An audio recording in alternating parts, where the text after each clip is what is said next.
Chilli powder, ಸಖತ್ ಖಾರ ಬಣ್ಣ ಮತ್ತು ರುಚಿ ಆಚಿ ಚಿಲ್ಲಿ ಪೌಡರ್. ಹುಬ್ಬಳ್ಳಿಯಲ್ಲಿ ಭೀಕರ ಮರ್ಯಾದ ಹತ್ಯೆ ಪ್ರಕರಣ 8 ದಿನವಾದರೂ ಸ್ಥಳಕ್ಕೆ ಭೇಟಿ ನೀಡದ ಸಮಾಜ ಕಲ್ಯಾಣ ಸಚಿವರು. ಘಟನೆಯನ್ನ ಖಂಡಿಸಿ ಹೇಳಿಕೆ ಕೂಡ ನೀಡದ ಎಚ್ಸಿ ಮಹದೇವಪ್ಪ ವಿರುದ್ಧ ದಲಿತ ಹೋರಾಟಗಾರರು ಅಸಮಾಧಾನ ವ್ಯಕ್ತಪಡಿಸ್ತಾ ಇದ್ದಾರೆ. 8 ದಿನಗಳಾದರೂ ಸಂತ್ರಸ್ತರ ಭೇಟಿ ಮಾಡದ ಎಚ್ಸಿ ಮಹದೇವಪ್ಪ. ಸಮಾಜ ಕಲ್ಯಾಣ ಇಲಾಖೆ ವ್ಯಾಪ್ತಿಯಲ್ಲೇ ಬರುವ ದಲಿತ ದೌರ್ಜನ್ಯ ಪ್ರಕರಣ. ಇಷ್ಟಾದ್ರೂ ಸಂತ್ರಸ್ತರ ಭೇಟಿ ಮಾಡಿ ಧೈರ್ಯ ತುಂಬದ ಸಚಿವರು. ಇಷ್ಟು ದೊಡ್ಡ ಘಟನೆ ನಡೆದೋಗಿದೆ, ಅನ್ಯಾಯ ಆಗೋಗಿದೆ, ಜೀವವೇ ಹೋಗಿದೆ. ಹಾಗಿದ್ರೂ ಕೂಡ ಯಾಕೆ ಬಂದಿಲ್ಲ, ಯಾಕೆ ಮಾತಾಡಿಲ್ಲ, ಯಾಕೆ ಧೈರ್ಯ ತುಂಬ ಕೆಲಸ ಮಾಡಿಲ್ಲ? ಸಚಿವರಿಗೆ ಏನು ಮಾಡ್ತಿದ್ದಾರೆ, ಎಲ್ಲಿ ಹೋಗ್ತಾ ಇದ್ದಾರೆ? ಅವರದ್ದೇ ಇಲಾಖೆ, ಅಧಿಕಾರಿಗಳಂತೂ ಬರಲಿಲ್ಲ. ಸಚಿವರಾದ್ರೂ ಇದ್ರ ಬಗ್ಗೆ ಗಮನ ಹರಿಸ್ಬೇಕಲ್ವಾ? ಅಧಿಕಾರಿಗಳ ವಿರುದ್ಧ ಆಕ್ರೋಶ ವ್ಯಕ್ತವಾಗಿತ್ತು. ಕೊನೆಯದಾಗಿ ತಡವಾಗಿ ಬಂದಂಥ ಅಧಿಕಾರಿಗಳಿಗೆ ಲೆಫ್ಟ್ ರೈಟ್ ತೆಗೆದುಕೊಂಡಿದ್ರು ಅಲ್ಲಿನ ಜನ. ಈ ಎಲ್ಲ ವಿಚಾರವೂ ಗೊತ್ತಿದ್ರು ಸಚಿವರು ಮಾತ್ರ ಇದ್ರ ಬಗ್ಗೆ ತುಟಿಕ್ ಪಿಟ್ಟಿಕ್ ಅಂತಿಲ್ಲ, ತುಟಿ ಬಿಚ್ತಾ ಇಲ್ಲ. ಯಾಕೆ ಈ ಒಂದು ಅಸಡ್ಡೆ? ಇದು ತಪ್ಪಲ್ವಾ? ಅನ್ಯಾಯ ಅಲ್ವಾ? ಆ ಊರಲ್ಲಿ ನಾವು ಜೀವನ ಕಟ್ಕೊಳ್ಬೇಕೋ ಬೇಡವೋ, ಊರು ಬಿಟ್ಟು ಹೋಗ್ಬೇಕಾ ಅಂತ ಯೋಚಿಸ್ತಾ ಇದ್ದಾರೆ. ಆ ಮಟ್ಟಿಗೆ ಜನ ಕುಗ್ಗೋಗಿದ್ದಾರೆ ಅಲ್ಲಿ. ಹೀಗಿರಬೇಕಾದ್ರೆ ಎಚ್ಸಿ ಮಹದೇವಪ್ಪ ಅವರು ತಮ್ಮದೇ ಇಲಾಖೆಯನ್ನು ಸರಿಯಾಗಿ ನಡೆಸ್ತಾ ಇಲ್ವಾ? ಶೋಷಿತರ ಪರವಾಗಿ ಧ್ವನಿ ಎತ್ತಬೇಕಾಗಿದ್ದು ಸಮಾಜ ಕಲ್ಯಾಣ ಇಲಾಖೆ.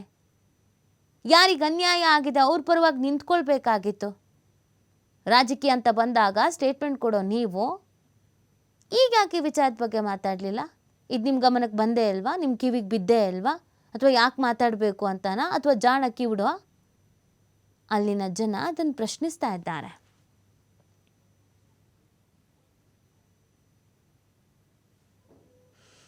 ಇದಕ್ಕೆ ಸಂಬಂಧಪಟ್ಟಂತೆ ನಮ್ಮ ಪ್ರತಿನಿಧಿ ಯಲ್ಲಪ್ಪ ಒಂದು ವಾಕ್ಥ್ರೂ ನಡೆಸಿದ್ದಾರೆ, ನೋಡೋಣ ಬನ್ನಿ. ಮನಕುಲವೇ ತಲೆ ತಗ್ಗಿಸುವಂತಹ ಘಟನೆಗೆ 8 ದಿನ ಗತಿಸಿ ಹೋಗಿದೆ. 8 ದಿನ ಗತಿಸಿ ಸಹಿತ ಇನಾಮ್ ಇರಾಪುರ ಗ್ರಾಮದಲ್ಲಿ ಸದ್ಯ ಭಯದ ವಾತಾವರಣವೇ ಇದೆ.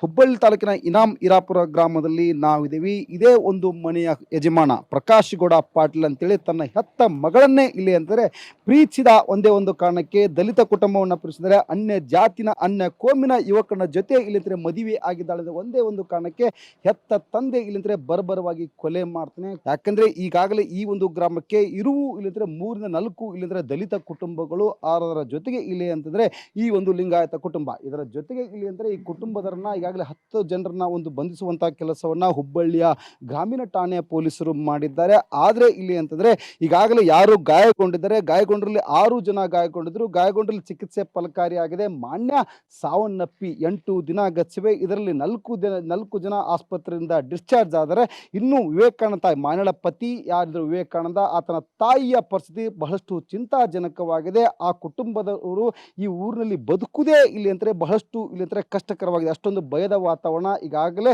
ನಿರ್ಮಾಣವಾಗಿದೆ. ಇದರ ಜೊತೆಗೆ ಇಲ್ಲಿ ಅಂತಂದ್ರೆ ಈ ಒಂದು ಗ್ರಾಮಕ್ಕೆ ಧಾರವಾಡ ಜಿಲ್ಲಾಧಿಕಾರಿಗಳಿರ್ಬೋದು ಮತ್ತು ಜಿಲ್ಲಾ ಉಸ್ತುವಾರಿ ಸಚಿವ ಸಂತೋಷ್ ಲಾಡ್ ಇರ್ಬೋದು ಮತ್ತು ಪ್ರತಿಯೊಬ್ಬರು ಶಾಸಕರು ಸಹ ಇಲ್ಲಿ ಅಂದರೆ ಧಾರವಾಡ ಜಿಲ್ಲೆಯ ಪ್ರತಿಯೊಬ್ಬ ಶಾಸಕರು ಈ ಒಂದು ಗ್ರಾಮಕ್ಕೆ ಭೇಟಿ ನೀಡಿ ಇಲ್ಲಿ ಅಂದರೆ ಎಲ್ಲ ಸಮುದಾಯಗಳನ್ನ ಜನರನ್ನ ವಿಶ್ವಾಸಕ್ಕೆ ತೆಗೆದುಕೊಳ್ಳುವಂತಹ ಕೆಲಸವನ್ನ ಮಾಡಿದ್ರು. ಇಷ್ಟಾದರೂ ಸಹಿತ ಇಲ್ಲಿ ಅಂದರೆ ಈ ಒಂದು ಗ್ರಾಮದಲ್ಲಿ ಇವೆಲ್ಲವೂ ಏನು ಭಯದ ವಾತಾವರಣ ಇದೆ ಅದು ಹೋಗಬೇಕಾಗಿತ್ತು. ಎಲ್ಲರೂ ಸ್ವಾಮ್ಯರಸ್ಯದಿಂದ ಬದುಕಬೇಕಾಗಿತ್ತು. ಆ ಕೆಲಸ ಇನ್ನೂ ಆಗ್ತಿಲ್ಲ. ಯಾಕಂದರೆ ಅಷ್ಟೊಂದು ಇಲ್ಲಿ ಅಂದರೆ ಕ್ರೂರತೆ ಹಿಂದೆಂದೂ ಸಹ ಈ ಒಂದು ಗ್ರಾಮದಲ್ಲಿ ಇಂತಹ ಘಟನೆ ಆಗಿರಲಿಲ್ಲ. ಇಂಥ ಘಟನೆ ಮತ್ತೆ ಮರುಕಳಿಸಬಾರ್ದು. ನಮಗೆಲ್ಲರೂ ಇಲ್ಲಿ ಅಂದರೆ ನೆಮ್ಮದಿಯಿಂದ ಜೀವನ ಮಾಡಬೇಕು. ನಾವೆಲ್ಲರೂ ಇಲ್ಲಿ ಯಾವುದೇ ಸಮುದಾಯದ ಇರಲಿ, ಅಣ್ಣ ತಮ್ಮ ಮಾವ ಅಕ್ಕ ಈ ರೀತಿಯಾದಂಥ ಒಂದು ಪ್ರೀತಿ ಸಮಬಾಳ್ವೆಯಿಂದ ನಾವೆಲ್ಲರೂ ಬಾಳ್ತಾ ಇದ್ವಿ. ಆದರೆ ಈ ಘಟನೆ ಆದಾಗಿಂದ ಇಂಥ ವಾತಾವರಣ ನಮ್ಮ